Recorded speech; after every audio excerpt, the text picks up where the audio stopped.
Well, good afternoon, friends. Today, the poem Justice, written by Praveen Kumar. Let us see what is in the poem.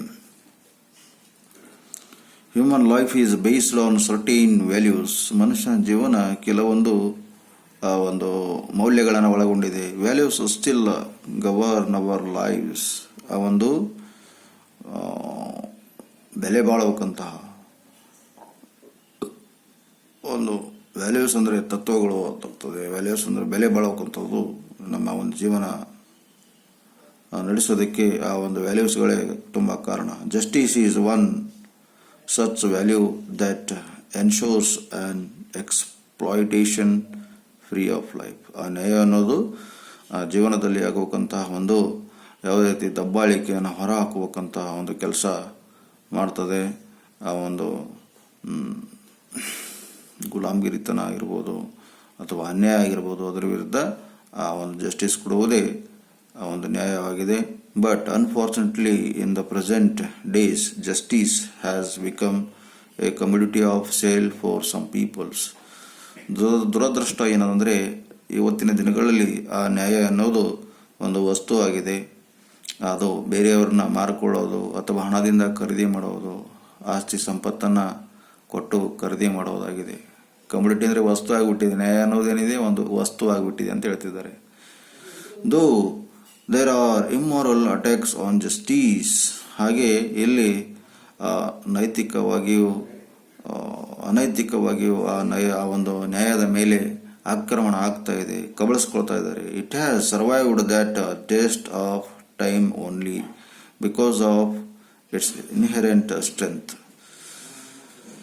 It has survived the test of time only because of its inherent strength. ಇದು ಒಂದು ಸ್ವಾಭಾವಿಕವಾಗಿ ಬಂದಿರತಕ್ಕಂತಹ ಒಂದು ನ್ಯಾಯ. ಅದು ನ್ಯಾಯ ಎಲ್ಲರಿಗೂ ಸಿಗಲೇಬೇಕು. ಅದು ನ್ಯಾಯ ಪಡೆಯುವುದು ಹಕ್ಕಿದೆ. ಶಾಸಕಾಂಗ, ಕಾರ್ಯಾಂಗ, ನ್ಯಾಯಾಂಗ ಅಂತ ಒಂದು ನಮ್ಮ ಸರ್ಕಾರದಲ್ಲಿ 3 ಅಂಗಗಳಲ್ಲಿ ಇದು ಕೂಡ ಒಂದು ಪ್ರಮುಖ ಅಂಗ ಇದೆ. ನ್ಯಾಯ ಅಂದರೆ ಎಲ್ಲರೂ ಸಮಾನರಾಗಿರಬೇಕು, ಎಲ್ಲರಿಗೂ ಸಮಾನಾಧಿಕಾರಗಳನ್ನು ಸಿಗಬೇಕು ಎನ್ನುವುದು ಇಲ್ಲಿ ನಾವು ನೋಡ್ತೇವೆ.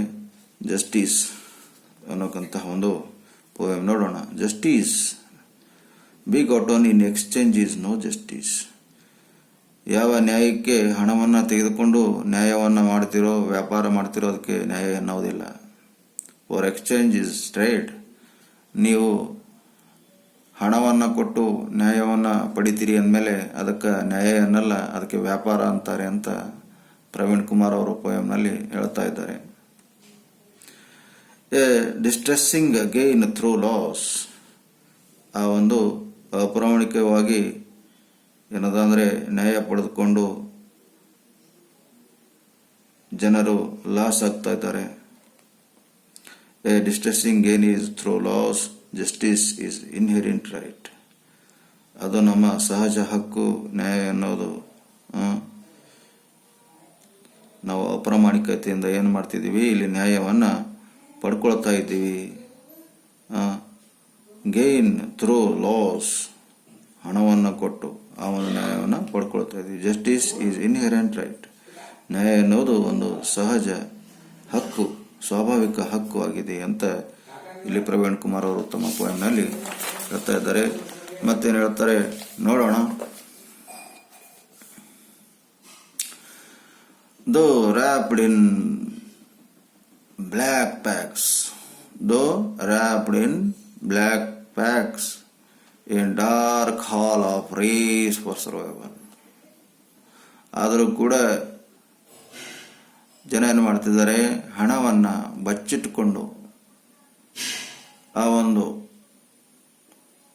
ದೋ wrapped in black packs, ಆ ಒಂದು ಕಪ್ಪು ಒಂದು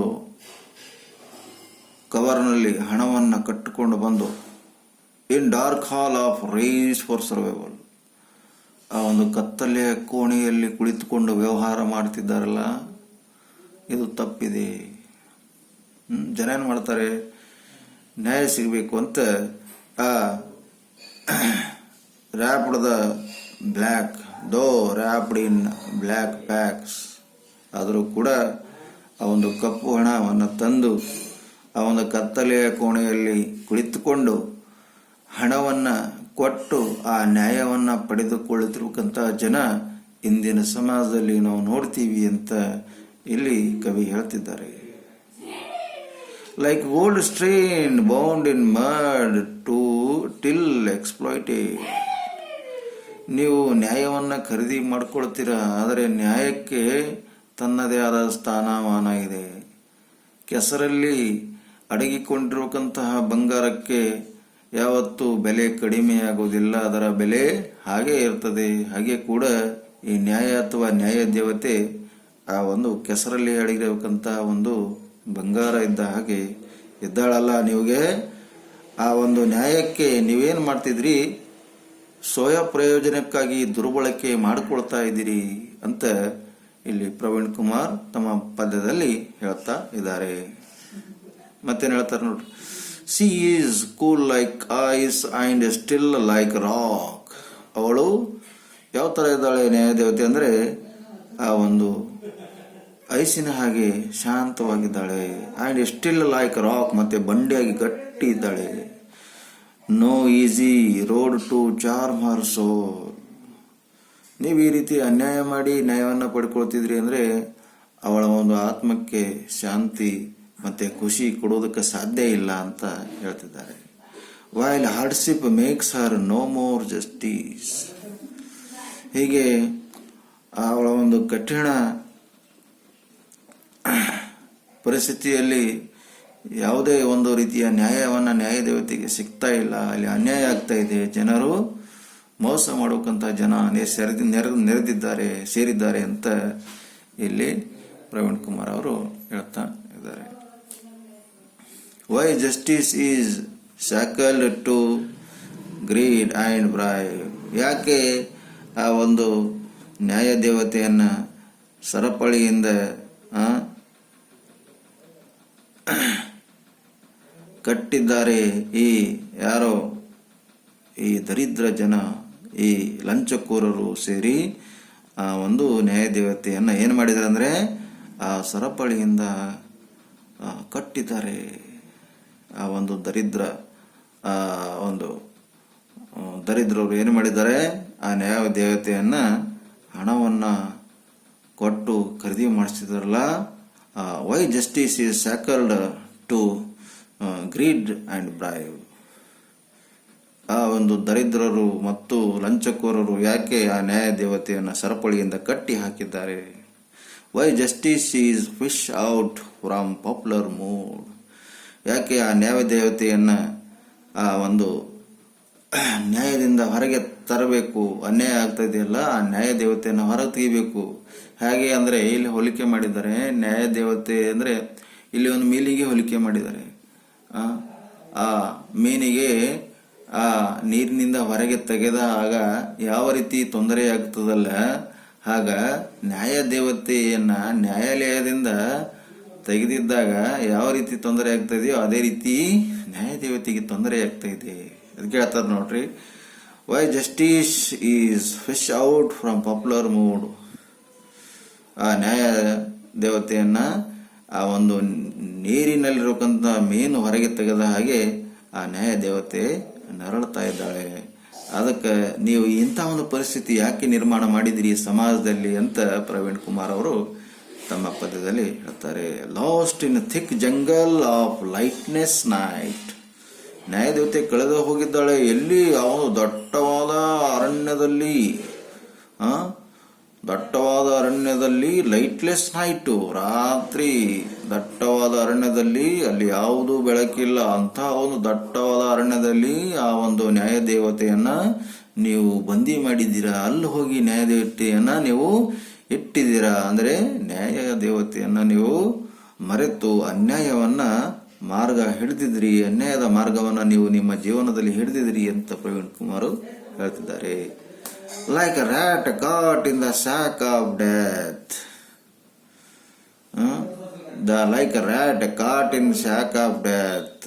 ಆ ಒಂದು ಇಲಿ ಆ ಒಂದು ದೊಡ್ಡ ಚೀಲದಲ್ಲಿ ಸಿಲುಕಿಕೊಂಡಿದೆ, ಹೊರಗಡೆ ಬರಲಾರದೆ ಸಾಯುವ ಹಾಗೆ ಆಗಿದೆ ಆ ಒಂದು ನ್ಯಾಯ ದೇವತೆಗೆ.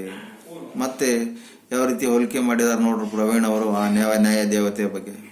ಲೈಕ್ ಡಿಯರ್ ಕಾಟ್ ಇನ್ ಲಯನ್ಸ್ ಲೇರ್, ಆ ಒಂದು ಜಿಂಕೆ ಆ ಒಂದು ಸಿಂಹದ ದವಡೆಯಲ್ಲಿ ಸಿಲುಕಿದ ಹಾಗೆ ಆಗಿದೆ, ಆ ಸಿಂಹದ ಆ ಒಂದು ಗುಹೆಯಲ್ಲಿ ಸಿಲುಕಿದ ಹಾಗೆ ಆಗಿದೆ ಅಂತ ಹೇಳ್ತಿದ್ರೆ. She never reaches self by herself, ನ್ಯಾಯ ದೇವತೆಗೆ ಅವಳು ತನ್ನಷ್ಟಕ್ಕೆ ತಾನೇ ಹೋಗುವುದಿಲ್ಲ. ಯಾಕಂದರೆ ನ್ಯಾಯ ದೇವತೆಯವರು ಅವರು ಆ ಒಂದು ಒಳ್ಳೆಯ ಸಿಚುವೇಶನ್ಗೆ ಹೋಗಬೇಕಾದ್ರೆ ನೋಡಿ, she never reaches self by her, ಅವಳಾಗಿ ಅವಳು ಹೋಗೋದಕ್ಕೆ ತಪ್ಪಿಸ್ಕೊಳ್ಳೋದಕ್ಕೆ ಆಗ್ತಾ ಇಲ್ಲ.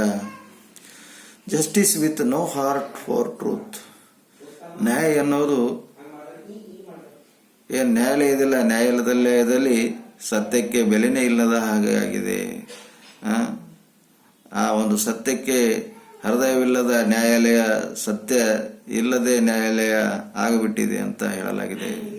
Justice with no dash for right cause, ಸತ್ಯದ ಮಾರ್ಗದಲ್ಲಿ ಹೋದರೆ ನ್ಯಾಯ ಕೊಡೋಕ್ಕೆ ಆಗ್ತಾ ಇಲ್ಲ ಇಂದಿನ ಒಂದು ಸಮಯದಲ್ಲಿ ಅಂತ ಪ್ರವೀಣ್ ಕುಮಾರ್ ತಮ್ಮ ಪದ್ಯದಲ್ಲಿ ಹೇಳಿದ್ದಾರೆ.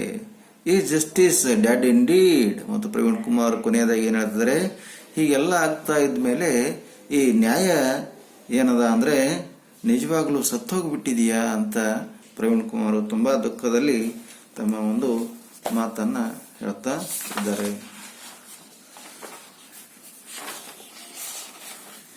ನೋಡೋಣ ಸ್ವಲ್ಪ ಪ್ರವೀಣ್ ಕುಮಾರ್ ಅವ್ರ ಬಗ್ಗೆ. ಇಲ್ಲಿ ಕೊಟ್ಟಿದ್ದಾರೆ ನೋಡ್ರಿ ಪ್ರವೀಣ್ ಕುಮಾರ್ ಅವರು.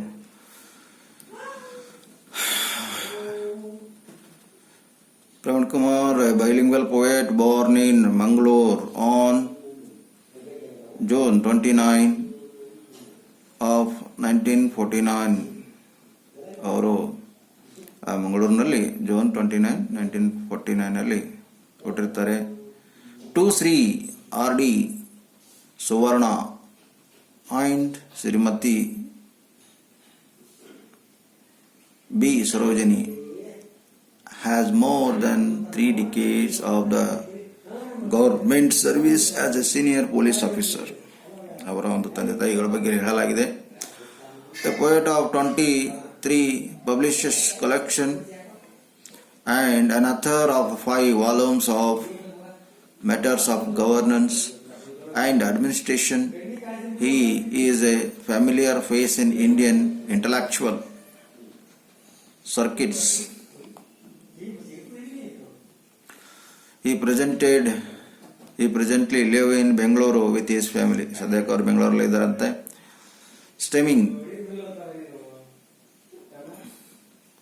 Stemming from his varied academic background or the lively for reaching interest and that have impelled him to write in subjects as diverse as matter of public interest and poetry, striking a perfect balance between the pursuance of occasion and avocation. He has been a regular contributor to many national dailies.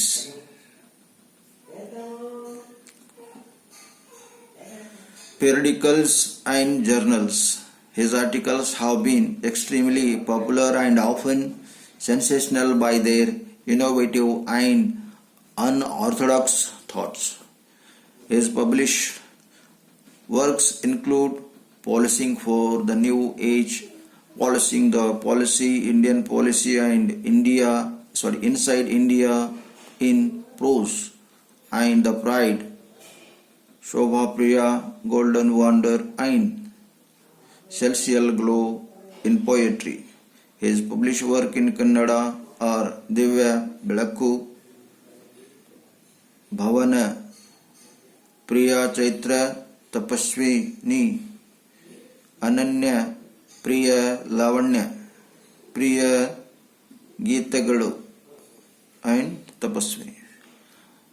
So ಈ ಒಂದು ಪೇಜ್ನಲ್ಲಿ ಪ್ರವೀಣ್ ಕುಮಾರ್ ಅವರ ಬಗ್ಗೆ introduction ಕೊಟ್ಟಿದ್ದಾರೆ. ಇಲ್ಲಿಗೆ ಈ ಒಂದು ಪದ್ಯ ಮುಗಿದಿರುತ್ತದೆ. Thank you.